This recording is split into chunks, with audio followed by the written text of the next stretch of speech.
எல்லாருக்கும் வணக்கம்.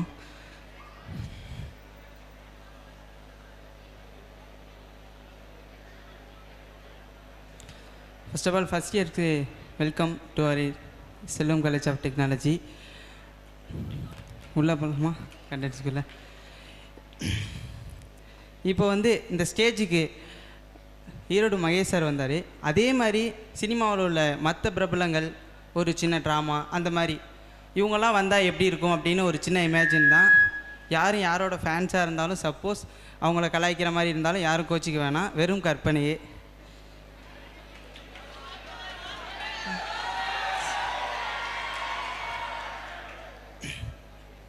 எப்போ ஃபர்ஸ்ட் இயர்ஸ் வெல்கம்ப்பா, எல்லாரும் அவர் இன்ஜினியரிங் காலேஜுக்கு வந்ததுக்கு வெல்கம் பண்ணுறப்பா. Welcome to all. எவ்வா அவ்வளோதான்ப்பா. அடுத்து கார்ட்டூன் கேரக்டர்ஸ் நிறைய பேர் பார்ப்பீங்கன்னு நினைக்கிறேன். அடே மோட்டு சமாச்சாமண்ணையா, இந்த தண்டனை கேட்டால் நம்மளை துரத்துறேன்டா. சிங்கம் சார், சிங்கம் சார், எப்படியாச்சும் இதை பொறுப்படி நகரை காப்பாற்றிங்க சிங்கம் சார். நெக்ஸ்ட், இப்போது இவர் இந்த ஸ்டேஜில் அவரோட டைலாக்கை அவரே லைவ் பர்ஃபார்மன்ஸ் பண்ணால் எப்படி இருக்கும் அப்படின்னு ஒரு சின்ன மேட்ச்.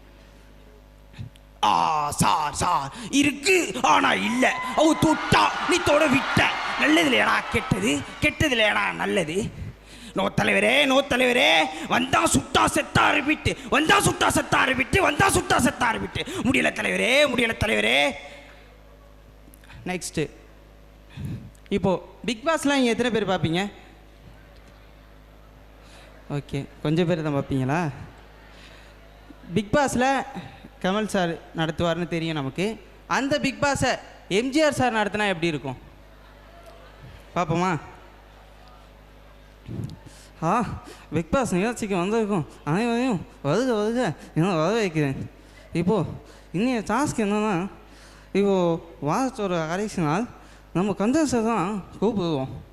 நீங்கள் வாங்க, முதல்ல உங்களோட அனுபவம் என்னன்னு நீங்கள் மக்கள் முன்னாடி நீங்கள் பகிர்ந்துக்கலாம். வாங்க மனோபாரா.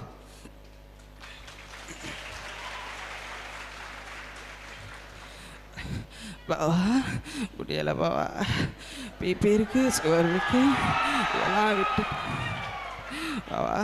இதெல்லாம் விட்டுட்டு பிக் பாஸுக்கு வந்தால் ஜாலியாக இருக்கலாம், நிம்மதியாக இருக்கலான்னு வந்தால் பிபி மாத்திரை முடிஞ்சு போச்சு, சுகர் மாத்திரையும் முடிஞ்சு போச்சு. பாவா நீங்கள் என்னென்னா ஒவ்வொன்றுக்கும் கணக்கு கேட்குறீங்க, நான் எங்கே போவேன் பாவா? எப்படியாச்சும் என்னைய அந்த 10 லட்சமாச்சும் கொடுத்து அமுச்சு வச்சுருங்க பாவா. அப்படின்னா அவ்வளோ சீக்கிரம் அனுப்ப முடியாது, நீங்கள் போத மக்கள் முடிவு பண்ணணும், அப்போ தான் பார்த்துக்கலாம். சார் தம்பி நீங்கள் வாங்க, உங்களோட கருத்தை சொல்லுங்கள். ஒரு நாள் தம்பி ஒரு நாள் இல்லை, பிக் பாஸ் 100 நாள் தெரியும் தானே? பிக் பாஸ் 100 நாள் ஓதவும் முடியாது, ஒய்யவும் முடியாது. சரி நீங்கள் சொல்லுங்கள், ஒரு நாள் என் தாய் மீதும் என் தமிழ் மீதும் என் தலைவன் மீது சத்தியம் பண்ணி சொல்கிறேன், அந்த பிக் பாஸ் டைட்டில் சிக்கிச்சு நீ செத்த. தம்பி நீங்கள் பிக் பாஸ் டைட்டில் ஆயிடுச்சா நமக்கு தானே பெருமை, என்ன மக்கள் அதானே? சரி அதுச்சு நீங்கள் வாங்க சார், நீங்கள் இந்த வீட்டில் உங்களோட அனுபவத்தை மக்களுக்கு தெரிவிங்க. என்ன அனுபவம், என்ன அனுபவம், என்ன வேணும்? போறேன் ஃபாரின்லாம் எப்படியா இருக்காங்க? இவன் என்னன்னா அவனை குறை சொல்கிறான், அவன் என்னன்னா இவனை குறை சொல்கிறான். இப்படியெல்லாம் இருந்தால் எப்படிம்மா நீந்தியா ஒரு படம்? ஃபாரினில் பற்றி வேலையை பார்க்கறனால தான் ஃபாரின்லாம் அப்படி முன்னேற்றமாக இருக்குது. இங்கே அவன் குறை இவன் குறைன்னு மற்றவனை பற்றியே பேசிக்கிட்டு இருந்தா எப்படி இந்தியா வல்லரசு ஆகும்? தம்பி அரசியல்லாம் இங்கே வேணாம், அதுவும் நம்ம வெளியே தனியாக பேசிக்கலாம். இப்போதைக்கு அதுக்கு சார் நீங்கள் வாங்க, உங்களோட அனுபவம் என்னன்னு மக்களுக்கு சொல்லுங்கள். என்னப்பா சொல்கிறத? வீட்டிலலாம் இருந்தால் ஞாயிற்றுக்கிழமை அண்ணா பார்த்தா என் பொண்டாட்டி நல்லா கொல்லி அடிச்சு குழம்பு வச்சிருப்பா, அதை தின்னுட்டு நல்லா தூங்கிக்கிட்டு இருந்தப்பா. பிக் பாஸுக்கு கூப்பிட்டு என்ன இங்கே வந்தா இங்கே என்னன்னா நான் தூங்குனா குத்தோன்றான், எந்திரிச்சா குத்தோன்றான், முடியலைப்பா. சரி உங்களுக்கு போவாங்க, நீங்கள் அப்பா பார்த்துக்கலாம் சார். நீங்கள் சொல்லுங்கள் சார், உங்கள் அனுபவம் எப்படி இருக்குன்னு மக்களுக்கு சொல்லுங்கள். என்ன சொல்லுது கணேஷ் சொல்லுதா? சார் அது சொல்கிறது தான் அப்போ இருக்கட்டும், மக்களுக்கு நீங்கள் சொல்லுங்கள். ஐயோ என்ன சார் இந்த பொண்ணு என்னன்னா என்னை சொல்லினே இருக்குது. எனக்கு ஒரே கஷ்டமாக போச்சுப்பா. இப்போ தான் குக்கித்து கோமாளிக்கு போயிட்டு வந்தா அங்கே தான் அவங்க தொல்லனா. இங்கே என்னன்னா எப்பா கோல்கட்டை மாற்றி எடுத்ததுக்கெல்லாம் இந்த பொண்ணு ஒரு குத்தாமப்பா, அதெல்லாம் ஒரு கம்ப்ளைண்ட்டாக சொல்லிகிட்டு இருக்காங்கப்பா. எப்பா முடியலப்பா. நீங்கள் அவங்களோட கோல்கட்டை எடுத்தீங்க, உங்களுக்கு தான் தனியாக கொடுத்துப்பேன். ஏப்பா அது தீந்து போச்சுன்னா அந்த பக்கம் போனேப்பா, அது ஒரு குத்தம் நீங்கள் வந்து நிற்க வச்சுருக்காங்க.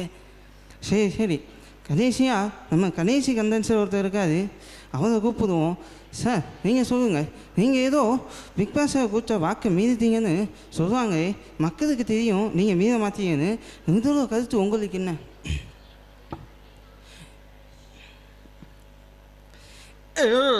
தவசி கூட துளசி கூட வாசம் மாறினாலும் மாறும், இந்த தவசி வாக்கு மாற மாட்டாண்ட. யாரு சொன்னது? என்னென்ன சொன்னா அந்த பக்கம் போனால் அந்த மாதிரி என்னென்னா என்ன கூட சொல்லிக்கிட்டு இருக்கு. என்ன எலிமினேட் பண்ண பார்க்குறீங்களா? எல்லாரும் சொல்லிக்கோங்க மக்களே, நீங்களும் சொல்லுங்கள். யார் எலிமினேட் ஆகணும்? நானும் உங்களுக்கு சந்தோஷமாக இருக்குமா? யாராகணும்னு சார் ஓகே, இந்த வாரத்துக்கான பிக் பாஸ் முடிஞ்சிச்சு. இனிமேல் நம்ம அடுத்த வாரத்துக்காக வெயிட் பண்ணுவோம். என் நெஞ்சிற்குரிய உயிரும் மேலான தமிழ் மக்களே, உங்களிடமிருந்து விடைபெறுகிறேன். நன்றி. அடுத்து இருக்குது இந்த 2 வாய்ஸு பேசுவோம் இருங்க. ஓகே, அது பிக் பாஸ் முடிஞ்சிருச்சு. இப்போது இவருக்கு வந்து ஸ்டூடெண்ட்ஸ்னால் ரொம்ப பிடிக்கும், அதனால் இவரை வந்து ஸ்டூடெண்ட்ஸ் முன்னாடி பேச வைக்கணும்னு ஒரு இது. இவர் இருந்திருந்தால் இப்போ பேசியிருந்தால் எப்படி இருக்கும்? கிளி வளர்த்தேன் பறந்து விட்டது, அணில் வளர்த்தேன் ஓடிவிட்டது, மரம் வளர்த்தேன் இரண்டும் திரும்பி வந்து விட்டன. உறக்கத்தில் வருவது அல்ல கனவு, உன்னை என்னை எது உறங்க விடாமல் செய்கிறதோ அதுவே லட்சிய கனவு. நீங்கள் அனைவரும் லட்சிய கனவை நோக்கி பயணிக்க இருந்து வாழ்த்துக்கள். சார் ஓகே, அடுத்து இவர் இப்போ 12th ஸ்டூடெண்ட்ஸ் 10th ஸ்டூடெண்ட்ஸ்க்கெலாம் கூப்பிட்டு கொடுத்துட்டு இருக்காரு. இவருக்கு ஃபேன் பேஜும் அதிகம். இப்போ இவர் வந்தால் எப்படி இருக்கும் அப்படின்னு ஒரு சின்ன இமேஜின். வாய்ஸ் அப்படி இப்படி இருந்தாலும் கோச்சிக்காதீங்கப்பா.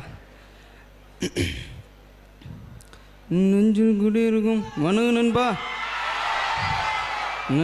நண்பிகள் அனைவருக்கும் எனது நண்புகள். நம்ம அவங்கள மாதிரி ஆகணும் இவங்கள மாதிரி ஆகணும்னு நினைக்காதீங்க நண்பா, அதுக்கு தான் அவங்களே இருக்காங்களே.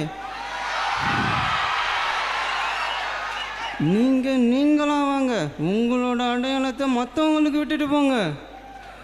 அவ்வளோதான். நன்றி. ஸோ சூப்பராக பேசினாங்க. யாருமே எக்ஸ்பெக்ட் பண்ணியிருக்க மாட்டீங்க இந்த அளவுக்கு இவங்க பேசுவாங்க அப்படின்னு.